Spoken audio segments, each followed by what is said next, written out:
Hello, this is a demonstration of hypothesis testing on a normal distributed sample in the AQA S2 syllabus. I'm going to use the January 2012 question 2 as an example to demonstrate. Let's try and keep this as simple as I can. Okay, first thing we do is read the question. In Blackport, the price of a night's accommodation in a 2-star hotel in June 2009 could be modelled by a normal distribution with mean £72.80 and standard deviation £8.70.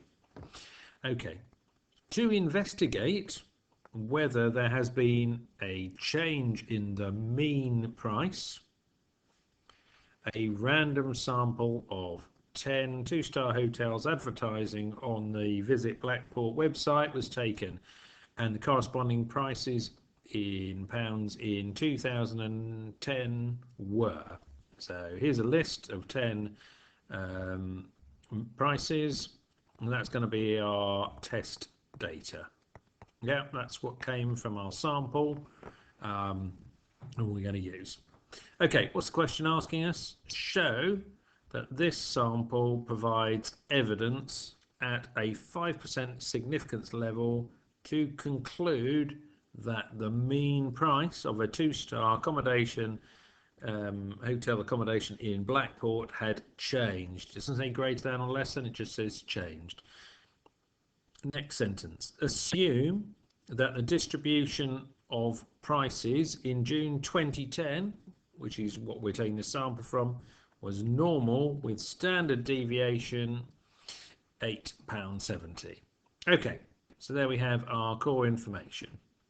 So first thing we're going to do then is an hypothesis test. And first thing we're going to do is set out our hypotheses, and we always start with H0, our null hypothesis. And here we're interested in the mean price, and in hypothesis testing we start with equals, and here they want us to check whether the mean price is changed from the £72.80. So we're starting from a mean price equals £72.80. Remember, we always start with equals because that allows us to do the statistical calculations that we need to do in a minute. If it was different, we can't do that. H1, our alternative hypothesis, and here in the question they'd asked us just to check here on the right whether the mean price had changed. So here our alternative hypothesis is that the mean price is not equal to £72.80. Yeah, okay. So what we're looking at here is a two-tailed test. Remember, it could have been a less than or greater than, in which case we'd be on a one tail. But here they've told us that it's changed, so we're just working from there. All right, first thing we have to do is to calculate our test statistic. The next thing is our test statistic. Okay, in these tests, the test statistic is the Z value. Okay, so let's have a look and see what we can get from the formula book. So the formula book on page 12 of the formula book, page 12, gives us information on sampling, which is what we're doing here. So let's have a quick look. Sampling distributions for a random sample, which is what we've got above, of n independent observations. We've got 10 of those here. It tells us some information. Firstly, that x bar should be an unbiased estimator of mu, the mean, and the variance of the mean, sample mean, because that's what we got here from an x bar perspective, is sigma squared over n, which we probably know more usually as the standard deviation is sigma of the population over root n. Okay. Down here at the bottom it says for a sample of n observations here from a normal distribution of mu and sigma, the test statistic Z, the Z value is distributed as a standard normal. So there we've got the mean of 0 and standard deviation of 1. So here is our test statistic formula that we're going to use. X bar minus mu over sigma over root n. So let's do a few calculations and see what we know from the data they've told us already. Is we know that they want us to assume that there's no change to the mean, so we're starting with a mean of 72.8 pounds, and then we've got to work out our standard deviation of the sample, which is going to be our sigma p over root n. And they told us sigma p earlier was that it was £8.70, 8.7, and we've got our n was a sample of 10, so 8.7 over 10, square root of 10 is going to give us 2.466. So we've got our mean and standard deviation to use in this calculation of finding our z. Now we need to find out what our x bar is to put into this. And up the top here, let's go back to our test data. If we sum those up, they add up to 671 if we add those numbers, and then divide by 10. So our mean here is 67.1. So that's our test statistic mean. So our x bar is 67.1. Okay. We now need to find our z value, which is going to be our final test statistic.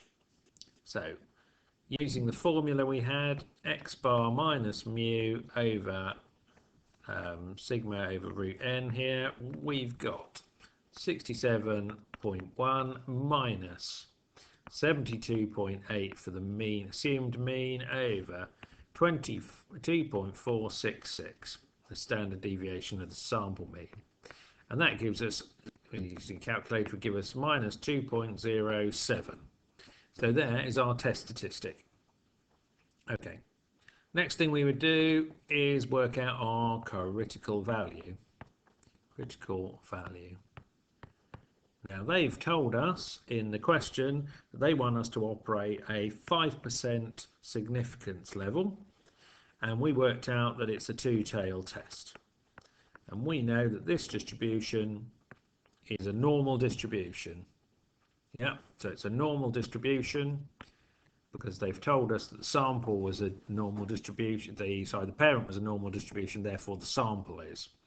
Okay, that allows us, if we were doing our Z statistics for a normal, and we've got two-tailed tests, and we know that the end points here, the end areas, each one of those two have got to add up to 0.5, yeah? And that's because that's 5% and it's symmetric, so each one of those is 0.25 and that one's 0.25 as well. So the middle section is 95%, and we can find from our calculator or from the tables that that's going to be one of our standard normal distribution z values. That if these two, if the central section, the central area is 0.95, that's 95%, then the z values will be plus and minus 1.96. Yeah, so this one here is going to be 1.96 and that one there is going to be 1.96. Okay, so we now know what our critical values are, and we can set about creating our test line. So let's work out our test line here as the next step down.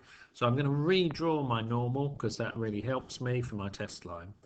So here we've worked out our critical values. Our critical values were plus 1.96 and minus 1.96, yeah? Minus 1.96.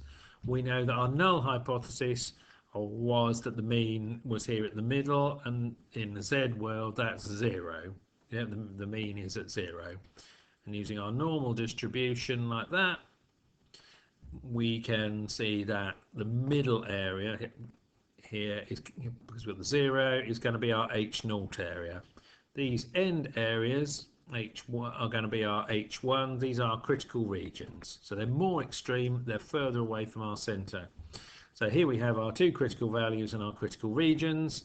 And our final step is we have to plot our test statistic on here. Now we worked out earlier that our test statistic was minus 2.07, which is beyond our 1.96. Here we are, there's our test statistic, minus 2.07. Yeah, and that is in our critical region. It's in our high region. Therefore, we are going to determine that H0 is rejected. Okay, final part of this is to build up our context statement. So once we've got an H0 equals rejected, our context statement always starts with there is,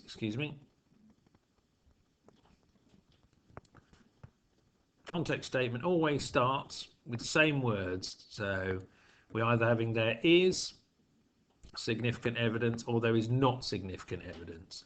Now, as H0 is rejected, we can see there is significant evidence that. And we always write that if we're on an H0 is rejected, ... And then we just need to pick up the wording from the question. So what were they asking us back in the question? To prove. They were asking us to prove or to conclude, prove that the mean price of a 2-star hotel accommodation in Blackpool had changed. So that's what we were asked to prove. We've just proved that at a 5% level it has changed. So we just write the mean price of 2-star accommodation in a Blackpool 2-star hotel has changed. And for doing that, we get 8 marks. Okay, final point. I've written a very quick summary on the bottom for you to write down of this sort of calculation. So, if the question states that the parent distribution is normal, then the sample will be normal, and therefore you can use the normal distribution calculations. From the question, we know that our X bar distribution, the distribution of the sample mean, the mean price, sample mean, is going to be normal. We know that the mu figure here, the mean, is going to be the figure from our hypothesis test, and we know that our standard deviation for the sample mean is going to be the sigma over root n, because that's what we can get that out of our tables. We know that the test statistic Z is going to be X bar minus mu over sigma, and we know our critical value, we're getting that from our normal distribution. So we can draw our diagram over here on the left hand side, and for your test line I would always start with the assumption that we're drawing it out as a normal. It's going to start with potentially being a high-ho high line if it's 2-tail, and if it's 1-tail we're going to take one end, and it's either going to come high-ho or ho-high. But you're going to work that out by drawing out, as we did over here, where the critical values are, what's more extreme, and therefore plot out the middle bit's going to be the ho, but which end the high is going to be. So I hope that was useful to you, and thank you for watching.